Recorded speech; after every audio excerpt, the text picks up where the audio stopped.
DC has been publishing comics since 1938, with some of their characters having existed for over 80 years. What does this mean? That they have had a lot of time to form some questionable partnerships. Welcome back, Nerd Squad. Today we're going to be taking a look at some of the weirdest pairings in DC Comics history as we count down the top 10 weirdest DC Comics hookups. If you love strange romance and odd pairings, be sure to check out our top 10 weirdest Marvel Comics hookups list by clicking over here, and be sure to stick around to the end of this list where I will have some bonus content coming your way. Alright, now let's get counting. Number 10, Superman and Wonder Woman. Some people love this pairing, some people prefer Diana with Batman, some people would rather she was with Steve Trevor, and then there are some of us, like myself, who just think Diana is a strong woman who don't need no man.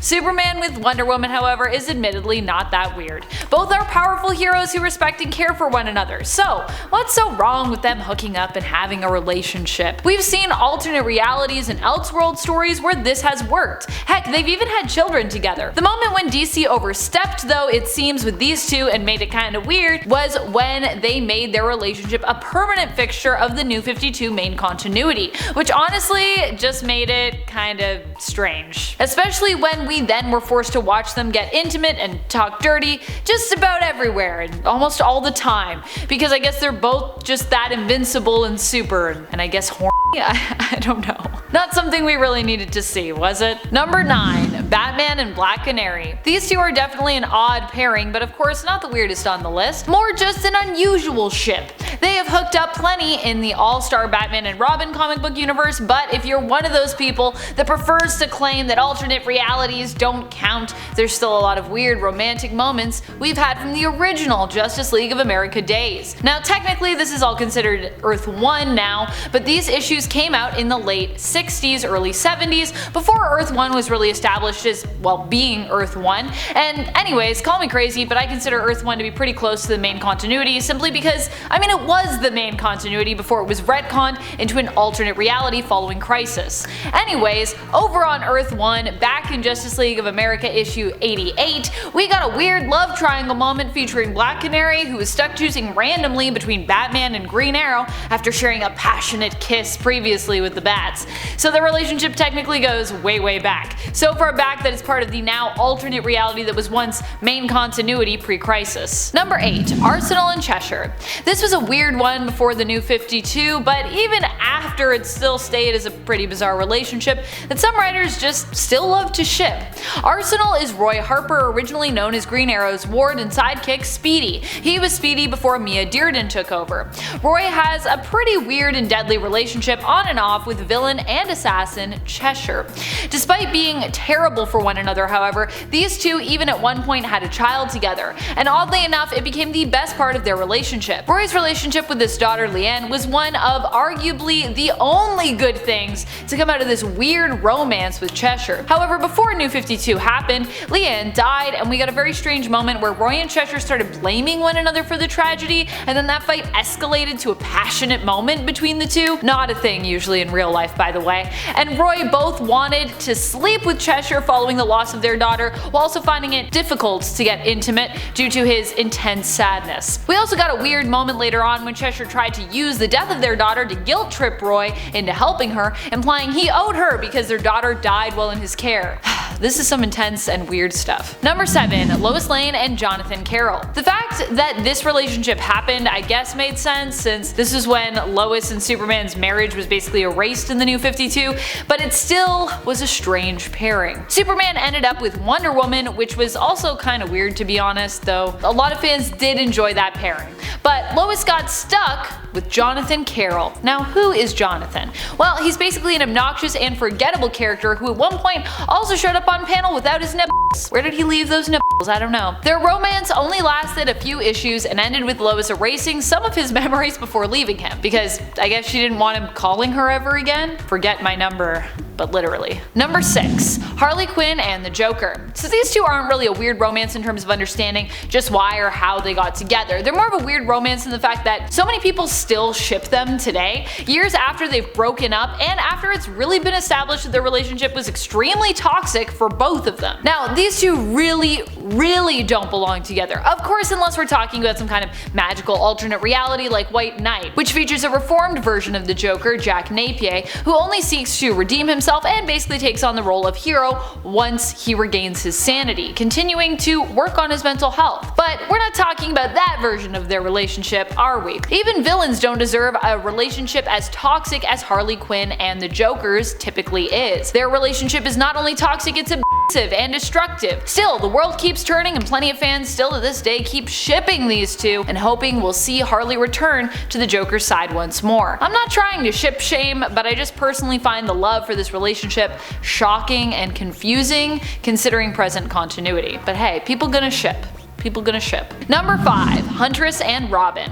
This relationship comes to us from Earth number 2, where Huntress is actually the daughter of Bruce Wayne and Selina Kyle, as opposed to the more common Huntress that we've come to know as Helena Bertinelli. Bertinelli actually also has had a relationship with Dick Grayson, though admittedly a much less weird one. On Earth 2, Robin and Helena Wayne Huntress are therefore kind of like brother and sister, as both sort of grew up together under the guidance of Bruce, which makes all the flirting and tension between them super awkward. At one point, Dick only makes it more awkward when he acknowledges that he remembers helping to change Helena when she was just a baby. He also at one point breaks into her apartment when she's moved out of the Wayne Manor. Dick surprises Helena with his presence when she emerges from the shower, waiting for her in her apartment.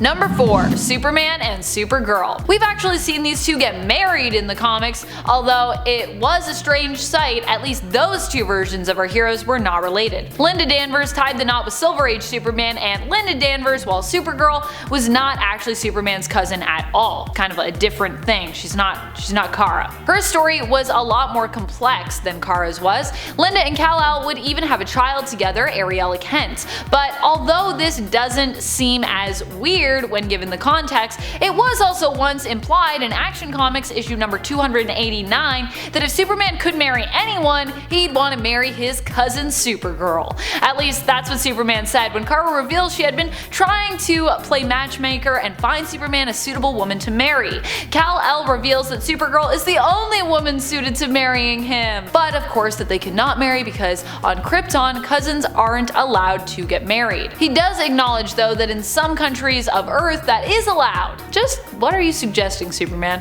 Why'd you bring that up? He's like, we can't do it, but you know, here there's some places we could do it technically. Number 3. Captain Marvel and Stargirl. So this doesn't inherently sound that bad. Captain Marvel, or Shazam as we now know him, is really Billy Batson, a teenage boy who Stargirl, a teenage superhero, finds herself interested in. For a time the two date, and Stargirl is obviously interested in Billy, not his adult hero form of Shazam / Captain Marvel. However, not everyone who's part of the Justice Society of America knows that Billy Batson is Captain Marvel, which makes things super awkward.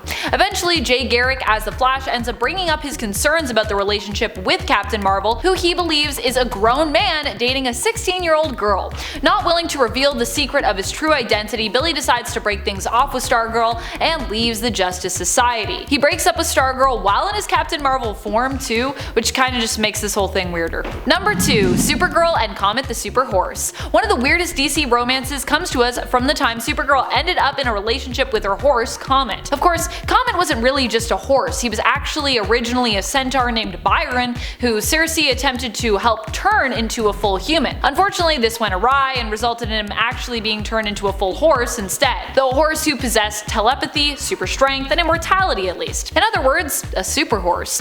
Eventually, Comet met a sorcerer who could help to reverse some of the spell that made him a full horse, but only some of it. Comet was then granted the ability to turn human whenever a comet passed, and it was during this time that he sought out and pursued a romantic relationship with Supergirl while in his human form, because no matter his appearance, he would always love her.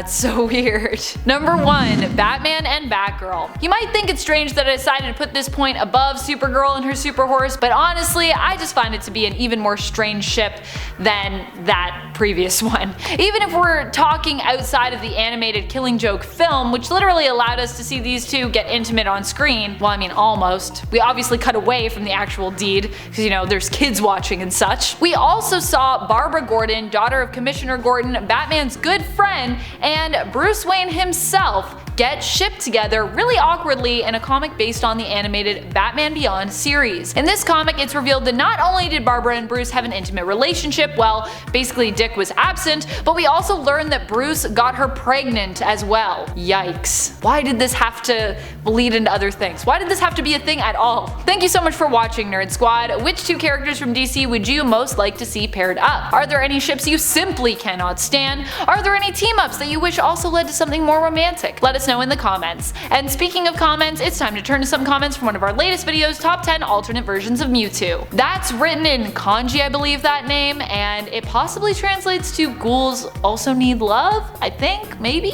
Ghouls also need love, possibly, writes, when the original movie came out, the VHS came with a holographic Mewtwo card on the inside of the case. I still have my tape and the card in its sleeve. Amazing! Now at a cursory glance, when I actually looked up that card, it seems like that card is pretty collectible. It could get you potentially $700 if you find the right buyer, but I'm also assuming you do not want to part with your Mewtwo card because Mewtwo is the best. Tommy Creets responds, this girl keeps bringing it with the outfits.